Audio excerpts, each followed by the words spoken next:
கடவுளுடன் காலை வணக்கம்.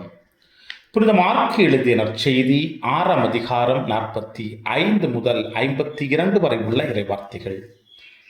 5000 பேர் உணவு உண்டபின் இயேசு கூட்டத்தினரை அனுப்பி கொண்டிருந்தார். அப்பொழுது தம் சீடரையும் உடனே படகேறி தமக்கு முன் அக்கரையிலுள்ள பெத்சைதாவுக்கு செல்லுமாறு அவர் கட்டாயப்படுத்தினார். அவர் அவர்களிடமிருந்து விடைபெற்று கொண்டு இறைவனிடம் வேண்டுவதற்காக ஒரு மலைக்கு சென்றார். பொழுது சாய்ந்த பிறகும் படகு நடுக்கடலில் இருந்தது. ஆனால் அவர் தனியே கரையில் இருந்தார். அப்போது எதிர்காற்று அடித்தது. சீடர்கள் தண்டு வலிக்க பெரிதும் வருந்துவதை கண்ட அவர் கடல் மீது நடந்து அவர்களை நோக்கி வந்தார். அவர்களை கடந்து செல்ல விரும்பினார். அப்பொழுது ஏறக்குறைய 4ஆம் காவல் வேளை.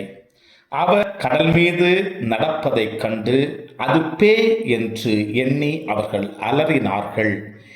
ஏனெனில் எல்லோருமே அவரை கண்டு அஞ்சி கலங்கினர்.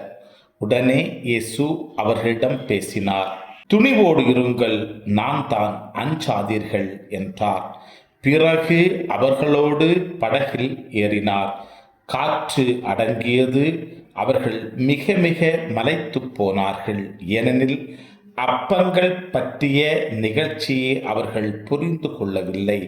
அவர்கள் உள்ளம் மழுங்கி போயிருந்தது. கிறிஸ்துவின் நற்செய்தி.